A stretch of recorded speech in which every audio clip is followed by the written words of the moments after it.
masu mere pajan tar yam pajara chapchar poster sareng tu Delhi ki sareng ngasi akoi ki Iben pokoknya mesti kita tahu thongna bane cheese tu muram madong kurang ngawure sini astil guna tak kaya bagi makrong ngawure sareng ngawure tar ada nasa cipa shamdara lagi loina bak sembal loire fazana adana hongasi mayam Emoinu Iratpagi happy Emoinu to all of you from Pangambam Chakshang thongba horasi taw hai rasi ngam taw ni hap chalo hapo hapo papa ambada zira khara lawani chamas amagi chang da hape aduga maroi aina semi basigi maroi myam se chana manane mithi manane aduga singne si se haptala se telo se thai hari sok ko boi kitang thamma de ngasi di tonga na mu sok to gen khal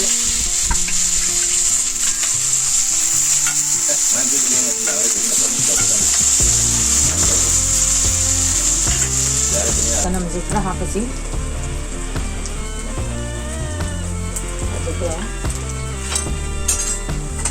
sudah apa dah? Ada nang ngau rasi.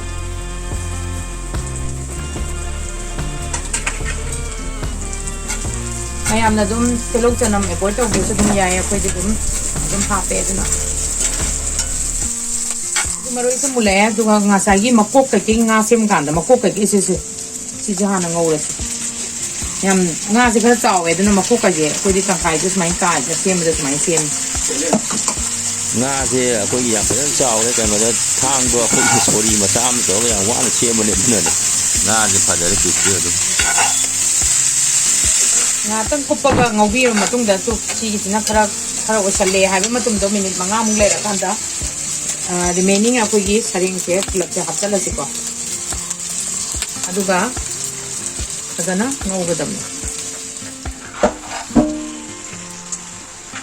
nga ji yam o already am toy adum sareng di khara toy bane adum khara di dum o tam ise phajana ngau loi tho edana aduga ne phajana ngau loi ra mahi hapa ga hawai thak ka kanu ga alu ga hapa bane se minute tranga kun mukhe na thong gre ko phajana kuppa ga adu ai ujik machu di loi thak re morok se machu kitang wa le aduna machu ngang morok se khara sai sen masap aduga thum thak sala da bane aduga sa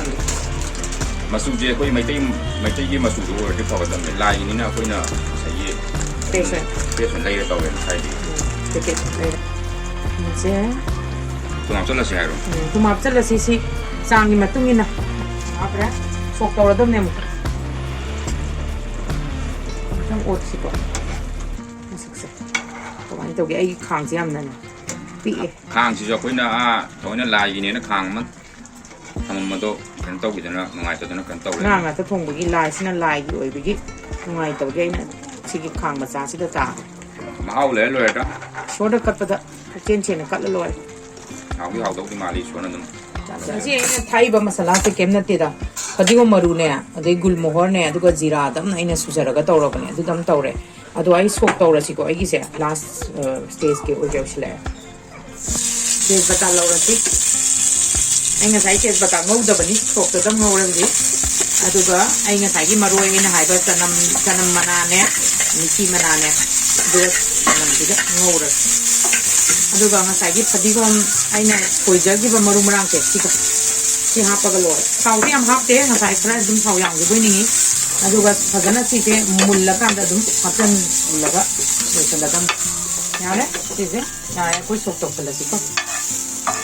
dai se ting ga diam ta thak tre gi se adum mithi manana dum honare yan de dum hing hapi le amjaba matung ina maru marang du su phajana dum hapi loire sida padigom cha shala lo shala da asi ben ko ki da mukta mi ka bari ko ayam be ko na lo bi su mayam ning sa view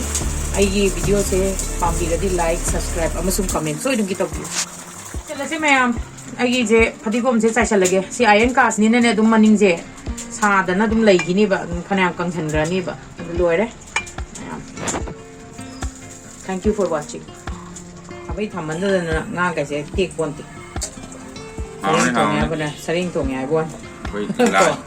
lai gi loi kre khoi lai gi ka kat kre gyan kra ta ri so gi phang ga di ꯀꯛꯈ꯭ꯔꯗꯤ ꯃꯩ ꯂꯥꯡꯕ ꯅꯠꯇꯦ ꯁꯤ ꯀꯗꯥꯏ ꯂꯥꯡꯉꯤꯅꯣ ꯃꯩ ꯂꯥꯡꯗꯦ ꯑꯩꯅ ꯃꯐꯣꯟꯗꯣ